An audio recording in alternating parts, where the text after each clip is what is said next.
We are a podcast for product marketers and B2B SaaS who feel misunderstood of what they do. From someone who truly gets what you do and basically help you feel less like a misfit, being unignorable in your role. Hey, you guys know what it is. This is another episode of We're Not Marketers. This is your boy on the track, Zach Roberts. I'm going to pass it over to our next fiery co-host before we talk. Yo, what's up? Eric Holland, the Franken marketer, still 7 months in. Man, it sounded like Batman on the track. I know. I'm working on getting a deeper voice. I may have just hit adolescent stage here. Gab, what about you, man? Gab Bugeaud, sales deck intern, still thriving with the other two misfits. And thriving indeed. And for all of us, for all of you who have been a new or old audience, we're going to talk about a topic that's near and dear to your heart. Imagine being in your organization, leading a new product launch, and you want this to be successful. But some leaders, someone from product, wants to make sure that you include every single person in this launch. You know what we're talking about. We're talking about target audience. And through this conversation, we're going to talk about the horror stories that we've personally seen. What's the better way of approaching target audiences? And what are some few things of how we can navigate this situation here too? Yes, I'm just curious from each of you, like when you hear the word target audience, what horrors come to mind? Almost every time I go to a homepage for a B2B website, I feel, because I can immediately tell when they've done really tight work on who they care about and who's going to buy their product versus when they let the CEO get in their ear and they're trying to communicate to 5 different audiences in the single sentence. Yeah, maybe the easier way is to just say make work more human and then include everybody. Oh yeah, that's a good idea. All-inclusive messaging. All right, I'll stop. Gab, what's your take?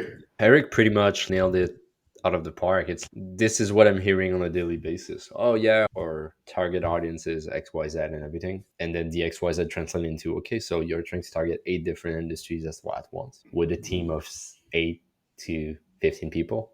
But yeah, I would say I think it's just part of the education that PMMs should handle, but it can at least create some pretty interesting conversation.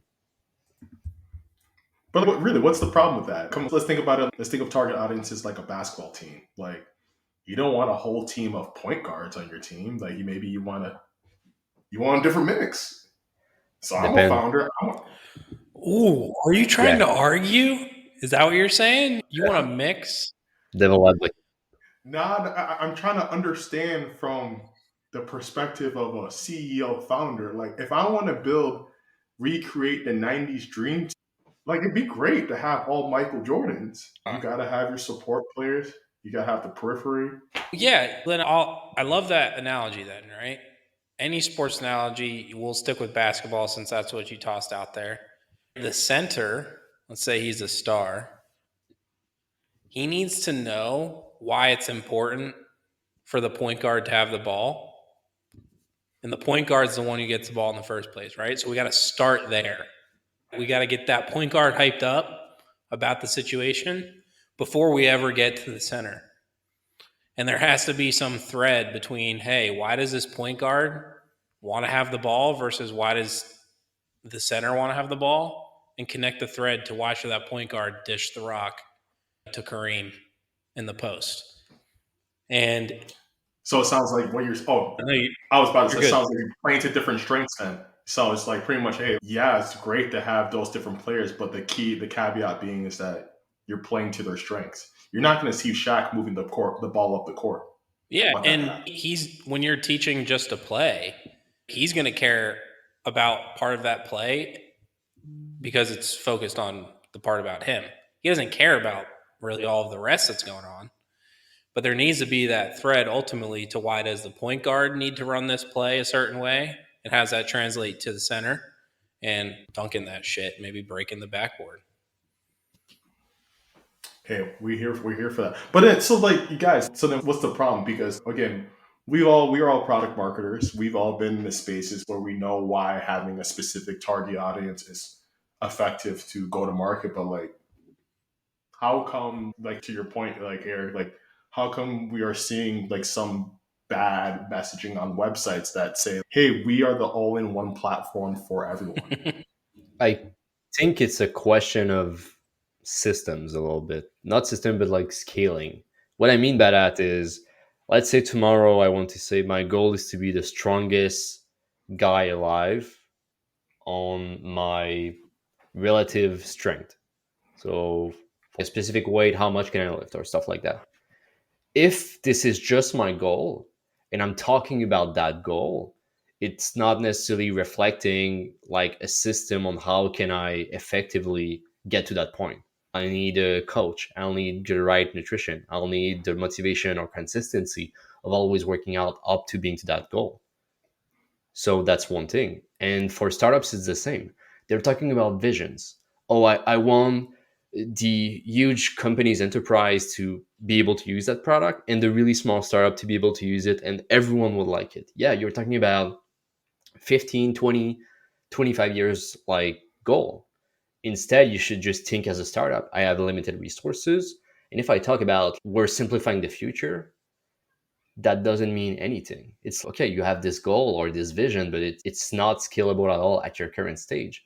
So I think that's why startups fall under that caveat or that trap or mishap of, oh, I'm going to just try to be for everyone because I just want the market to love my product and generate demand. But if you don't scale it down, if you don't like just narrow it down to strategic pains that you're trying to solve, it's going to be very challenging to scale the right way and go to market according to your resources. End of rand.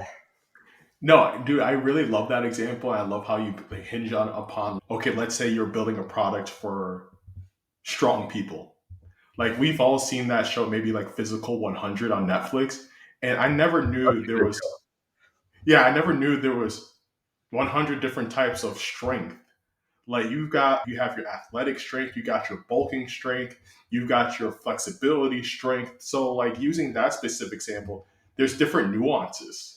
And no, and I think this will go to next is that the more successful launches I see have speak to the nuances within the market or like the nuances within the segmentation. Like for instance, Oreo, the cookie itself, there's Oreo milkshake, there's Oreo thins, there's Oreo ice cream too as well. Even though it's one core product, they've made different products, different subcategories to meld within a niche audience too. Dude, what a good example because I Yeah. hate Oreo ice cream. I love Oreos and milk. That is, wow. Such a good example of, yeah, like, dude, don't come get my ice cream that you don't like, but I got you on the cookies and milk option. But imagine if Oreo had an all-in-one An platform that all-in-one was for everyone. Oreo ice cream, milk, 99 flavors. candy. 99 flavors. I just saw It's what Dr. Pepper did, right? 22 flavors a in one. cosmic brownie. My nephew had a Oreo cosmic brownie the other day. I was like, what?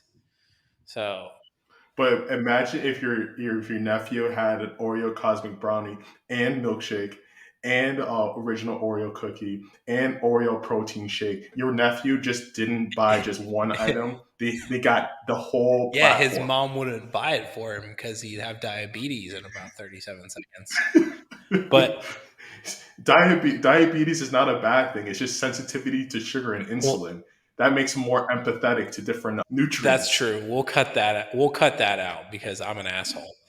But like We love our people with to answer diabetes. your immediate question, because I'm the asshole, like I just said, I'm gonna put it pretty blankly. Like two reasons why I think this is happening at the scale that we believe we see it at. Number one is I just had a recent conversation. I'm not going to give details, but it was very simple. CRO messaging should be the same that it is for the head of sales. To me, that's No. Okay, right. Like you just said, like it to me, read as a product marketer, and I think this gets into my next point. There is an immediate awareness to us. No, those aren't the same people. Like they do have similar goals and they may have similar conversations to a point, but they've got different lives, especially on a personal level, different things that I think that would definitely need communicated in a different way. So that was immediate boom, like red light, red flag type situation where I just think it's negligent, right? Like they aren't trained in the same way that we believe that we're trained as product marketers to say, hey, look, I know you think they're the same, but if we were to actually have 100 conversations with 50 different of those, personas, we'd actually see some different threads being pulled throughout. And then the second thing that I think is like obvious, and you'll see it in our content, is the founder sees the connection of I'm selling to this person who uses my product, but I have this person who signs the check for my product. So let's talk to either one being the person who's signing the check, or let's try to blend this into one single message. And there's so much pressure, especially if you're looking at the startup phase, for us to tell that founder, you don't know what you're talking about. We need to do it the way that we believe we're trained in, and that we can point to example A, B, and C as to why this is the way to do it. So those are my two reasons. To your question, Zach, why are we seeing this on homepage messaging and everywhere else? Well, I think combining those two personas is a lot better than the sales and marketing persona as one person, because in reality, like some of these organizations within sales and marketing hate each other. So why would you combine like that? I feel like then you're marketing to someone just with such self hatred towards himself. Like Gab, what do you think? Yeah, and I think it just circled back to one of the examples you said on one episode, Eric, or maybe it was just with us, but you said if you're trying to, if I'm trying to get Gong approved internally, and you talk to your VP of sales, do you want Gong? Yes. For which reasons? Those reasons will be usually drastically different from your reasons, right? You want to have stuff that is ultimately specific to your stuff. If you talk about increased revenue and like bonuses that everyone will get once this is installed and implemented, it's a lot more generic, right? Everyone can talk about that. So I think it's just circle back to the point that you said of it's probably why that we're seeing that much kind of weird homepage messaging a bit. Like people are just trying their stuff out and they're usually getting guided by a bunch of recommendations that don't necessarily have such, they're not necessarily legit, and that's why some of that stuff is happening. Yeah, to add to that point is that one thing that like really strikes me as like a very huge discrepancy is that all of us here knows like the framework jobs to be done like that in every organization. It's part of a product launch. However, when we talk about market segmentation, it feels like it's very much glossed over and just reduced to someone who does X, and then, oh, that's our target audience. So like bringing this stat that I thought was really cool, and we've heard this before, but the person that also created jobs to be done also said this, that 95% of product launches fail due to poor market segmentation. And if you all know who this, the late Clayton Christensen of the Harvard Business School, and it just strikes me as so odd that like we adopt one practice of his, but the other one it's just like feels like all of us forget. So I'm curious for all of us here. I think Eric, you mentioned a little bit tidbit here, but what are some of the horror stories that you've seen firsthand of poor like audience segmentation? Oh, yes. So, first job in tech. And this was like before I was still probably too naive to know how impactful segmentation was. But just at a base level, we had a product that was really awesome for video editors, right? People who edited videos, people who also edited audio, right? Because you can't have a video. When was the last time you watched a silent movie, right? So you need audio components. So those two things, it was shining just everyone knew. You didn't even have to go to actual and pull case studies and testimonials. Just like you go to a gong call and you just see, yep, this is the product for this type of folk. But internally, we wanted to talk about the head of IT, right? We wanted to talk about the CEOs. We wanted to talk about like this business use case because it was file storage, right? So although it worked really well for large files that were made for movies and video games, it doesn't matter when you're working on a document or something that's relatively small. So you're trying to go to these business use cases and HR use cases who aren't even seeing the value, seeing the performance that this other segment is glaringly impressed with and willing to spend tens of thousands, sometimes hundreds of thousands of dollars on. But there was all this effort to figure that out. And there was all this effort to figure out this other segment of architectural users, people who worked with Autodesk and CAD to build blueprints and things like that. Like just totally different use cases, different jobs to be done. And at the end of the day, different lives. Can you imagine a video editor who sits at his desk for 18 hours a day with 18 cups of coffee, being at a country club with that architectural engineer who's drawing at Autodesk, with that CIO or head of IT, all of those three hanging out at a country club together having a beer? Like, they're really most likely not going to have similar lives in work, and they're probably not going to have similar lives outside of work either. And that was one of the like glaring moments for me before I really got like formally educated on jobs to be done and read the book myself. I was like, something's wrong here. Is wrong here. Messaging's off. Sales is having a hard time closing certain deals. We've got this one segment particularly who focus on these I'll call them misfit segments for now. And you saw their win rates were drastically down compared to those who were working with the enterprise clients like Netflix and so on and so forth. Yeah, long-winded answer probably a little bit, but that is very specifically what I was going through for about 12, 18 months. I understand 100% what you live there. And I think it's always that. I think it's maybe a question of this is what other companies are doing, so let's do it. But they don't necessarily understand that, as you said, with the example of the three people in the country club, like, how can you speak to them in being relevant if they all have like drastically different lives? And yeah, I think that's just a good way to put it. It's make sure that you understand the situation so that way you can basically understand the problem, and you can very much focus on how can you make it enjoyable into solving it.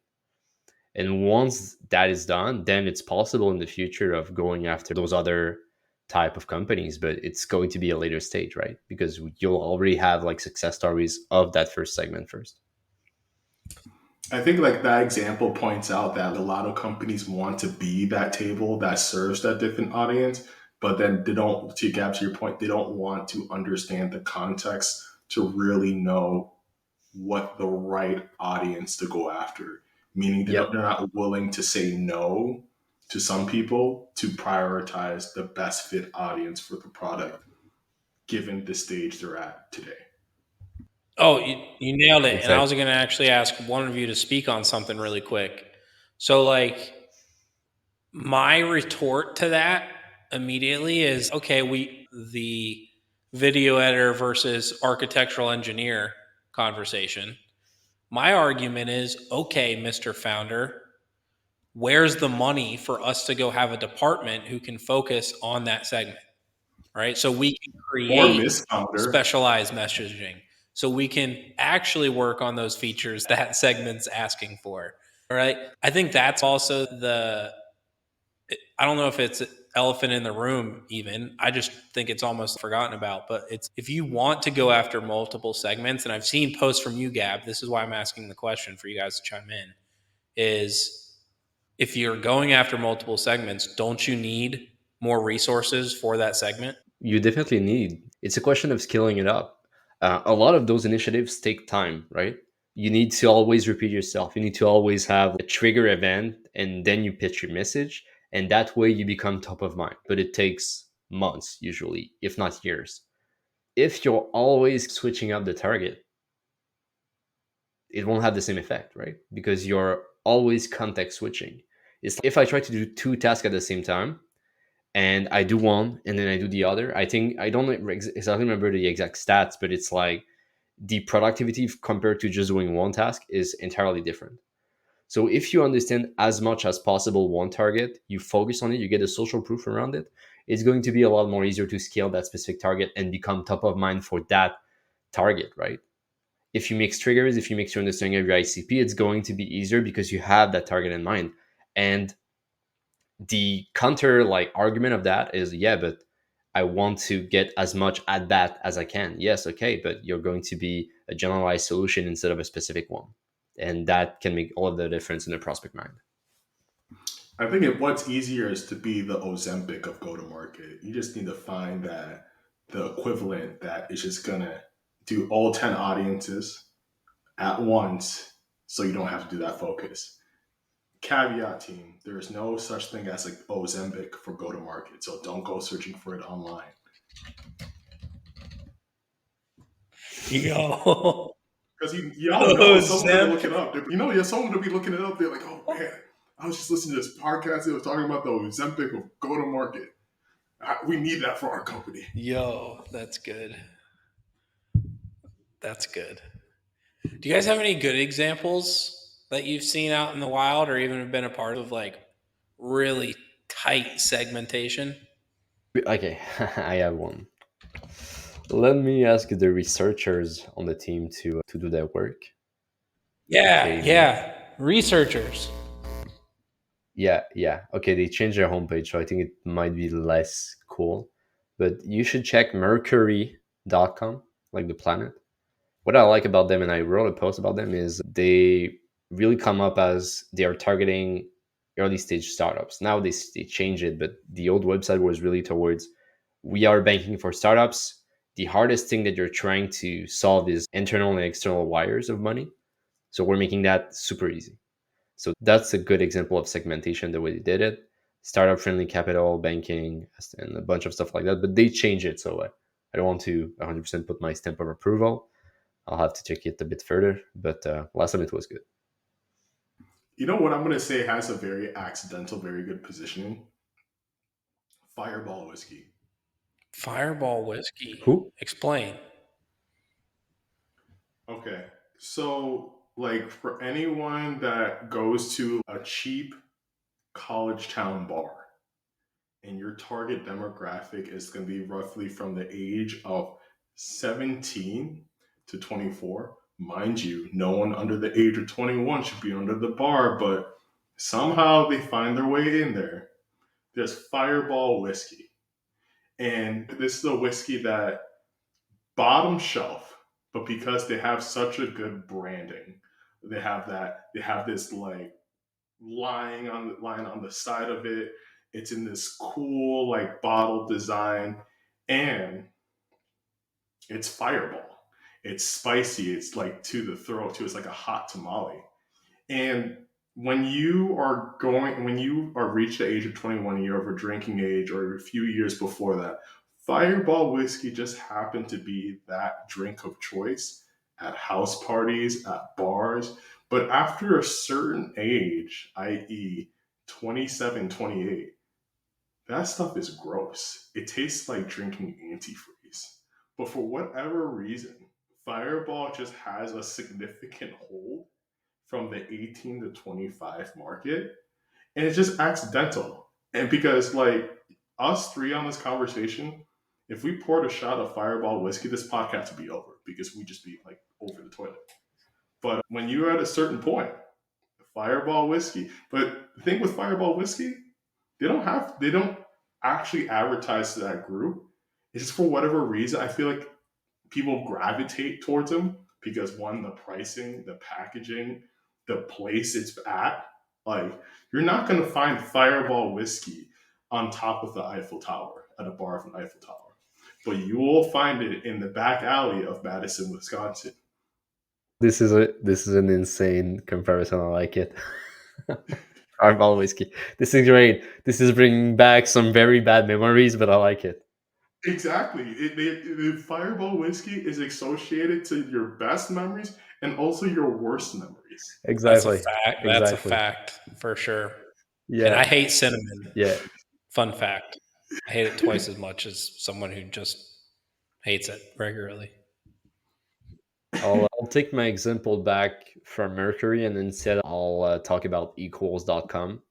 So Oh, equals is equal. it's a software that is basically replacing Excel, and their headline is because startup reporting is so damn hard. Equals fill the void between one size fit all and complex data platforms. It's as if your favorite spreadsheet and BI tool had a baby, a legit prodigy. Yeah, you should check this out. Like I've been writing a couple of posts on equals on messaging for a while now. Then Yeah. my Equals is a definite swipe file for like inspiration. I was gonna say Oh you yeah. just gave me an idea with that one. Then I didn't have an example when I asked that question, but when you said the Excel replacement, if you've heard of Arc Browser, I haven't been on the website Oh for a bit, yeah. but Haven't tried it, but I heard about it a lot. yeah, I haven't been on their website for a bit, so don't hold me to this. But it used to say the Chrome replacement you've been waiting for. So they weren't like calling out a job title or anything like that, but it was essentially what I took from that when I saw it and why I was so impressed was people who use Chrome and want to replace it with something better. And I knew from at least my experience, I was never going to internet browser, Mozilla, or the new, I think it's Edge or something like that. I was like, they're all just the same thing or worse than Chrome. So when I saw that, it piqued my interest. And then, of course, saw the visual. Shout out to showing your product on your homepage. I was like, oh, yeah, this is definitely different than Chrome. And I'm sick of all my tabs type thing. So this was really good positioning and I think segmentation because they said Chrome users are the people that we are trying to capture. Great idea. Yeah, I love it. And I also think it's like first, it's still on the website. If you check it out now, it's still Arc as a Chrome replacement I've been waiting for. But automatically it's like social proof because who said that? The Verge. So like a legit source said that. And what I like too is they are targeting developers as well. So it's one of their tab on their website, and they have a specific landing page on that. So I think it's pushing like a lot of more usability on the technical side from that specific target. And this is just again, I it might be the shiny object syndrome, but I really feel like installing it and trying it out. But like pushing back on that really quick, like what we said here earlier, I think it's fair to say that when you were looking at ARC, they weren't only just targeting developers. There must be something else underneath. And it sounds like what you're saying, Eric and Gab, is that there's a certain pain point that they found within developers that resonates so much as to why they created that product. Probably, yeah. I think that makes sense. I don't want to go too nerd on you guys or into specific, but what I know is Chrome eat RAM like there's no tomorrow. So you have a few tabs open and it just become like a hard experience as a browser. So maybe that has an impact on those developers that are trying to use it or navigate or leverage it. That might be why, but 100% there's certainly a specific type of pain point that they're trying to solve there of that main popular browser, but a lot of different alternatives that they need to compete against. Well, that actually, I think it walked us right into another conversation that we weren't even maybe expecting. But I actually love that too. So they did their work. They built this product as maybe a Chrome replacement at first. That was like the founder vision, perhaps. And the product marketing team did a really good job of making that come to life and then doing the extra work of saying, feels this pain the most? Developers. And then they landed and expanded, and now you've got a product marketer talking about it. I've also got essentially our content guy is all about ARC, both from a content perspective, loves their stuff, but loves their product, and has also mentioned in calls when he's advocating for it that he thinks developers love it. So it reminds me a lot of Figma. I love Figma. I use it for almost all of my brainstorming and a lot of other work. It's not meant for me. They didn't target me. right? They targeted designers. And designers loved it so much because it was easy to use that now someone like me is using it for a bunch of other stuff. There's nothing wrong with really niching it down. We love that word here. And getting your segments nice and tight, knowing that eventually those users are going to whisper to those other segments that you want to get to. And you're going to naturally build into that product and get those advocates and be able to have your all-in-one offering that you dreamed of, Mr. CEO. Just a very quick parenthesis to end that. I love the Figma example. Just want to put forward that if people want to use that as a way to counter our arguments, Figma raised a total of 700 millions, right? And there are like 12,000 people working there. Oh no, sorry, around between 1,000 and 5,000. I'll check it out later. So it's not a small startup. They got acquired by Adobe, I think. So there's always that kind of aspect of scale that we're talking about.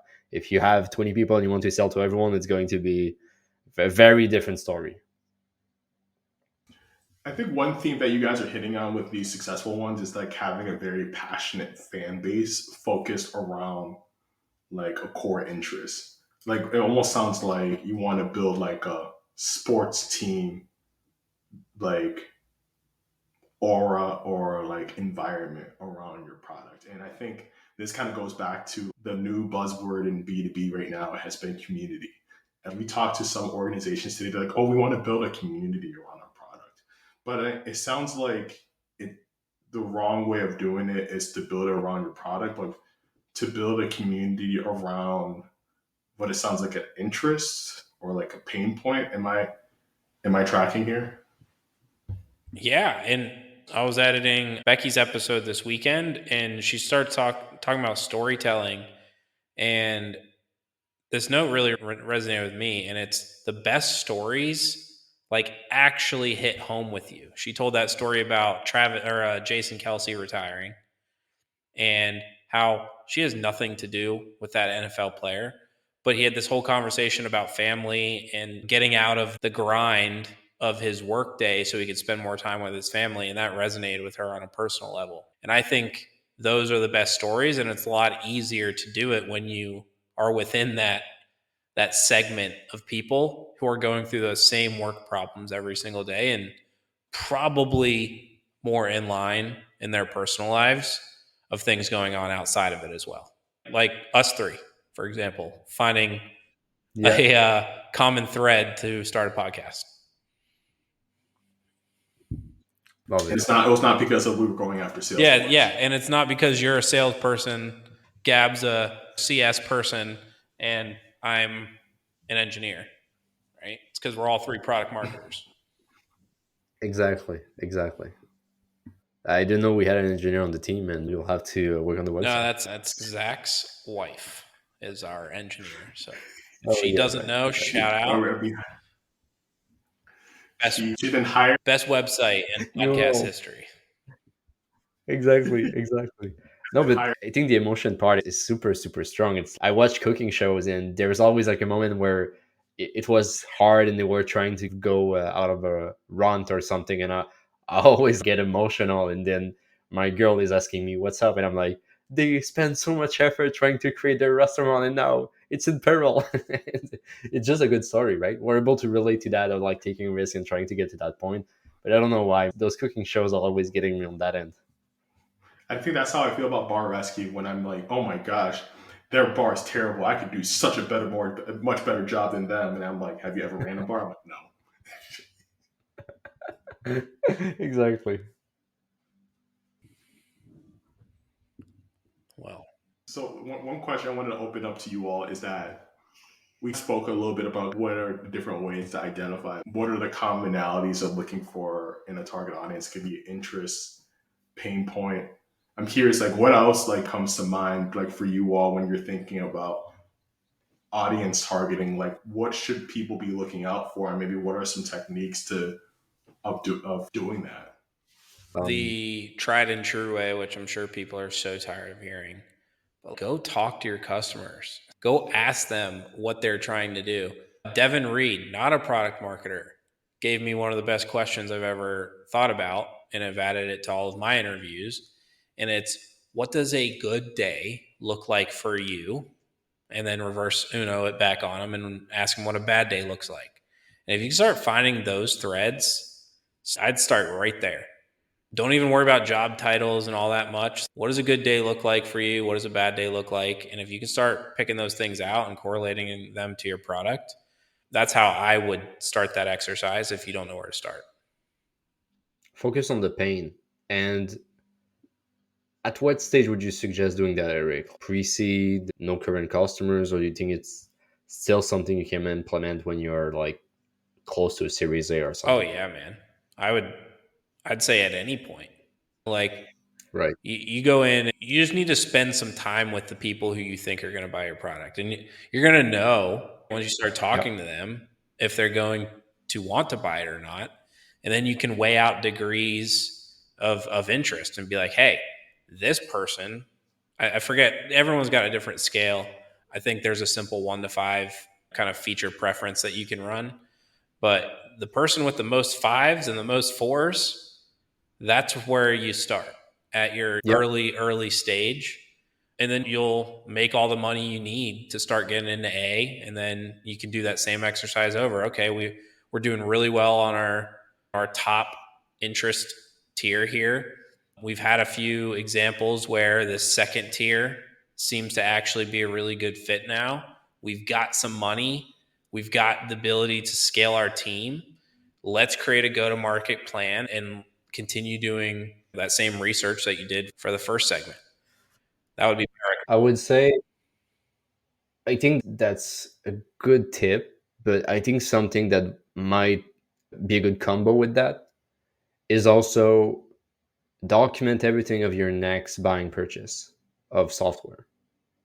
So just put yourself in a potential buyer's shoes. Like, okay, so I need to find a CRM, for example. What am I doing? I care about this and this. Okay, what type of customer am I? Oh, I'm a solopreneur. I'm trying to build my consultancy. Okay, so you're able to map out your own buyer's journey. And then it will just help you understand a lot more about what key points of data you need to gather from those interviews with your own buyer's journey. I've been going to those different stages, but I have I have a lot less like stages or approval as like phases that I need to do compared to someone in enterprise, right? So by just having that in mind and trying to define it, it will be easier for you to then map out how do we reach those out when they realize they have a problem. Do we need to educate them or do we need to just capture the fact that they're looking for a solution? Zach, do you want to jump in? I have something I want to say, but I want to give you opportunity to retort. No, I know I appreciate you, brother. Like one thing that comes to mind for me that there's a few things that swirl in my mind is that along with doing user interviews, I think one thing that's been really powerful is like contextual inquiries, and that's been another way of known as field studies of just observing like your core audience and it's in their like natural environment to see how they approach a problem. One example that comes to mind is that with Clayton Christensen, when he was writing the book, Just Jobs to Be Done, they talk about the example of McDonald's and the milkshake, and the context of it being that McDonald's wanted to boost their milkshake sales, and they were trying to figure out how to do that. And so he sat by and watched like an observation of what that process was like from their fast food for their drive-through, and he noticed that more and more people would order it in the morning when they're on their way to work. And what they noticed is like they're getting it for breakfast. So that was like a really unique insight that he uncovered just from observing that process. Yeah. Yeah, they wanted Yeah, to it's be a more great full, example. right? They wanted to be Yeah. more full for their long break between the start of their morning till lunchtime. And they didn't want it to have like that.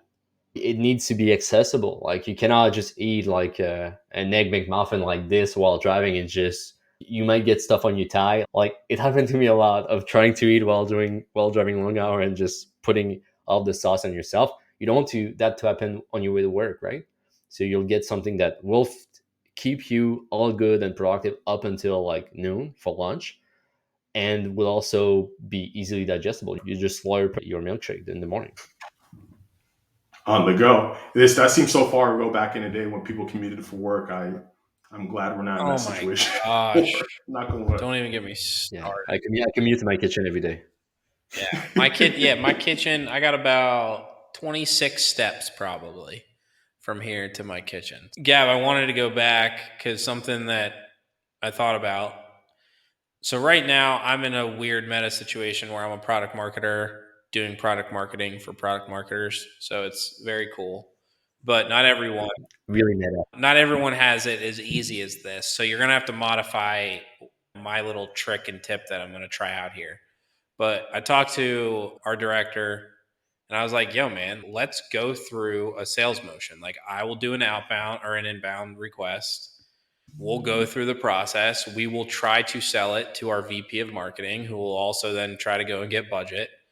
And we'll see the part. We'll map it all out ourselves. And not something we can do right now, but I know it's definitely both of us have an appetite for it. So probably going to push it into Q3. While you were mentioning that, I had the idea, and of course, this is going to require a little bit of budget, but I would just see if you can do some old school, like cold outreach to the people who you think, again, would be a good fit, pay them to do a fake buyer journey. Be like, hey, we want to set this kind of fake buyer thing up. You guys get a fake budget, try it, and we're going to try to sell you this product and go through the whole thing. I haven't heard of anyone doing that, and it might be crazy, but it might be cool if you've got a little bit of budget where you can do some of that research instead of just like survey outreach, so to speak.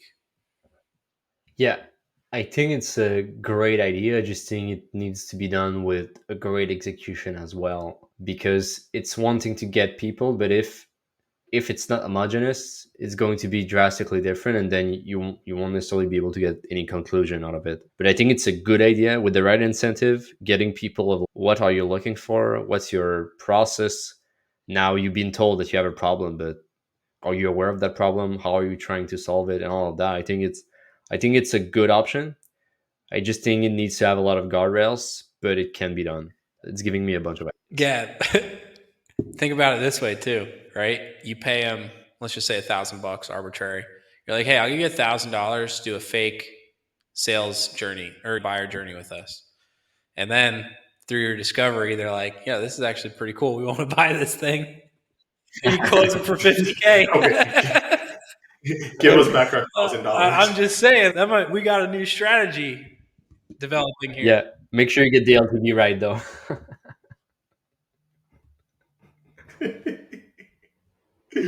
So it sounds like our key takeaway is we gotta bring people in for research studies, sell them on our product, make it so good that they were like, oh, we actually want to buy it. Yeah. Yeah. Exactly.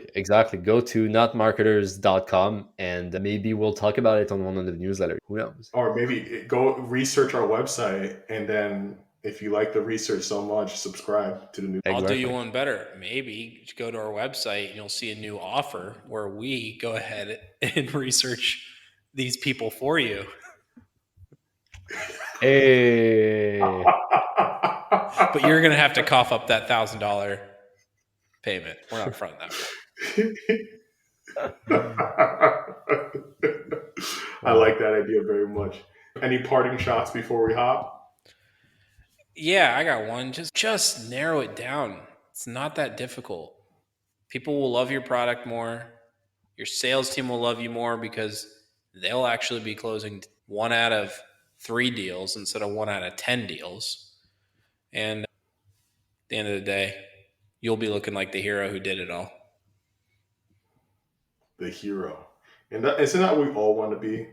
The hero that's looked at with influence and admiration, not in disdain and disgust. Yeah, like I legitimately want to be sent a cape and being like, you are the hero.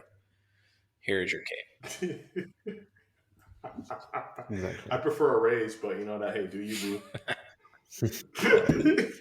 Now we know what Eric wants. That's what you're going to get your next performance review. Is a cape. He said, hey, I listened to that episode. This is what you wanted. You wanted 20K? Here's a K. Yeah, Zach gets 20K. We were going to give you a 20K raise. Zach gets 20K. I get a $100 cape. Let's go.